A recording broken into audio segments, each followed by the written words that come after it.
It's a steep hole. Questions? How'd you hit him today, Daniel? I was telling Todd I feel like I hit him better today, and the score wasn't quite as low. But yeah, it's just one of those courses. It's treacherous. You know, you just got to stay patient and take what the course gives you. And when you have an opportunity, you got to take advantage because there's not that many of them out there. You more impressed with the birdie chances you converted, or some of the long putts that you didn't put any stress on yourself? I mean, that's a great question. I feel like probably the longer two putts. You know, it's so easy to get them running 6, 7, 8, 9 feet by the hole. They are lightning quick, like borderline. You know, too quick. Like when you put the putter down, you almost, there's no friction. You know, the putter just wants to slide. So it's a fantastic challenge. It feels like a U.S. Open. When you hit it better, but maybe the score doesn't reflect, is it because even though you hit it better, it wasn't as close, or just the putts didn't go in? I think the course is just playing different today than it was yesterday. It's the pins were tough, and the greens are firm, and the greens are fast, and you can hit a good shot. And just because you're 8 feet above the hole doesn't necessarily mean it's a birdie chance. You know, so there was plenty of times where I hit some good shots at 20 feet and was happy walking away with a 4. Over your last 5 rounds here, you're a combined 22 under par. Now, nobody has the full secret, but what have you tapped into in the last 5 rounds? Yeah, I mean, the recipe is pretty simple. It's fairways and greens, and if you can do that, it's hard for guys to catch you. You know, so that's going to be the challenge, is to hit a bunch of fairways and a bunch of greens over the next couple days. How do you play when you have a big lead like this?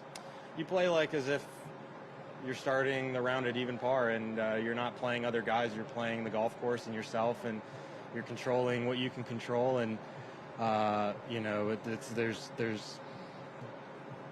not like I've done it a million times, so I can't really tell you, exactly how it's going to feel. But I know what I have to do, and so if I do those things, then it'll be a good week.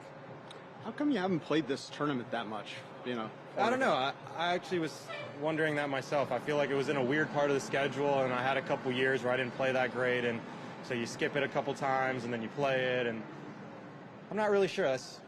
Can't answer that.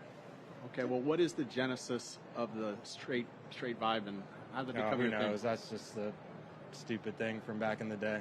Okay. How much is the Masters on your mind? Yeah, I mean, listen, I want to play in majors. I want to have a chance to win majors. I think, I have to play well to get into it, whether it's the world ranking or winning a golf tournament. And, it's the top of the list, so a couple more good days and see what happens. Did you set any kind of like a mini goal at the start of the year to get there? And if you did, is that a hard goal, to try and do something based on results, which are really hard in this game? It is, because, results are not a controllable, and, there's so many, Augusta's a very difficult tournament to get into. I mean, you could be ranked 55 in the world and you're not playing in the first major of the year. So there will be a lot of players that definitely could win the golf tournament that won't be playing in it. So, the first thing you got to do is be able to have a tee time on Thursday. So, obviously this is a good week to have that opportunity. How much do you figure this course changes from these last 2 days to the weekend? The course? Mm-hmm.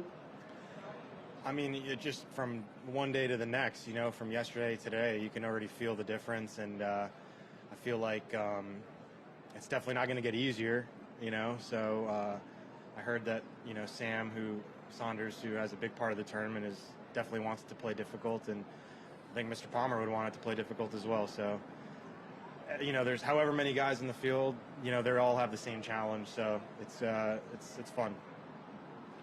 Daniel, if you're told the day that you won at Pebble 5 years ago that 5 years later you wouldn't have another win, what would you have thought? I would think that, life is, you can't control what happens. You just do your best, and, things happen, and I wouldn't trade what I've gone through over this time for another win or whatever. I think your path is your path, and I'm here today because of what I went through over the last couple of years. And so, I just do my best to be the best golfer that I can be, and whatever happens, happens. If we felt like writing about any of your shots today, which one would you like us to write about? That's a good question.